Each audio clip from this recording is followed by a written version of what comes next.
आजकल दुनिया बड़ी तेजी से बदल रही है। हमें लगता है कि पहले इतनी तेजी से नहीं थी, पर अब रोज उसकी रफ्तार बढ़ती जा रही है। पर क्या आपको मालूम है, आज से 1000 साल पहले एक ग्रीक फिलोसोफर ने कहा था, change is the only constant. पृथ्वी पर कोई भी चीज स्टिल नहीं है। हर चीज पृथ्वी पे घूम रही है, जो सन के चारों तरफ भी घूम रही है, अपनी एक्सिस पे घूम रही है। तो उसका कहना यही था कि आप एक ही वाटर स्ट्रीम में दो दो कदम एक जगह नहीं रख सकते, क्योंकि पानी का बहाव हो गया।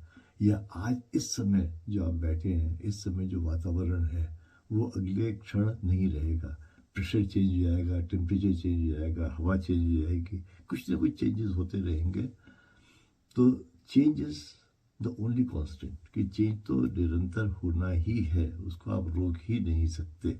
दूसरी बात आती है कि हमको लगता है चेंज अब धीरे धीरे बहुत तेजी से हो रहा है। तो आप सोचिए, आज से 50 साल पहले एक एल्विन टॉफलर नाम का एक राइटर था, उसने किताब लिखी थी फ्यूचर शॉक। और उसका भी उस समय जब इंटरनेट नहीं था, स्मार्टफोन्स नहीं थे, और आज के ज़माने से अगर हम पीछे मुड़ कर देखें तो लाइफ तो बिल्कुल बहुत ही धीरे चलती थी। तब उसने लिखा था कि आज से जैसे 1000 साल पहले जो चेंज 100 साल में आता होगा, वो उसके बाद 50 साल में आएगा, उसके बाद वो 10-20 साल में आएगा। तो उतने ही चेंज के लिए टाइम कम होता जाएगा।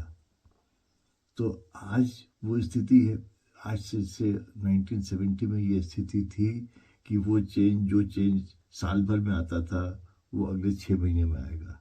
आज स्थिति ये है कि जो चेंज साल भर में आता था, वो 2 दिन में आ जाता है। आज आप ये देखिए, जैसे आजकल लड़ाइयाँ चल रही हैं, फॉरेन पॉलिसी कंट्रीज़ की चेंज हो रही है। पहले कंट्री ने फॉरेन पॉलिसी बना दी, अब वो चल रही है, तो सालों में उसमें कुछ चेंज होगा। आज एक स्टेटमेंट एक कंट्री देती है, दूसरे दिन फॉरेन उसका नतीजा निकल आता है, तीसरे दिन उसके ऊपर एक्शन हो जाता है। तो पीपल हैव टू पेशेंस।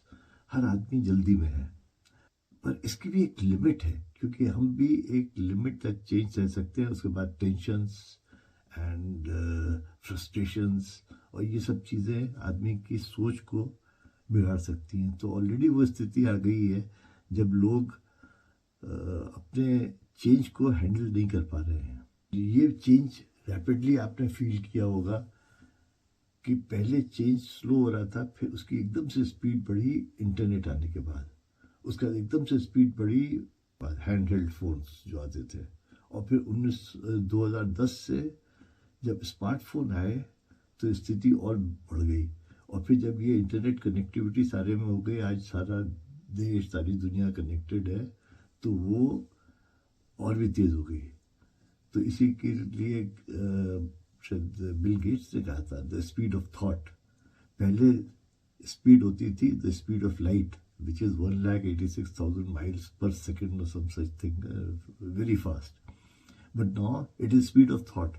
मतलब मुझे यहाँ से अमेरिका जाने में सिर्फ मेरे दिमाग में मैं एक क्षण में जा सकता हूँ।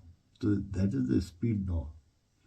तो we are going through such changing times which are exciting as well as scary, कि ये चेंज अल्टीमेटली कब विस्फोट का रूप ले लेगा।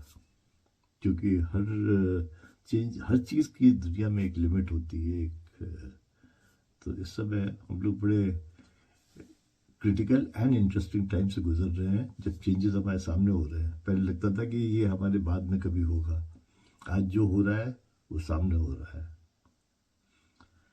आप भी इस पर विचार करिए। Thank you for watching. These were just my some straight thoughts I thought I should share with you. Please like, subscribe and share my channel with your friends. Thank you for watching.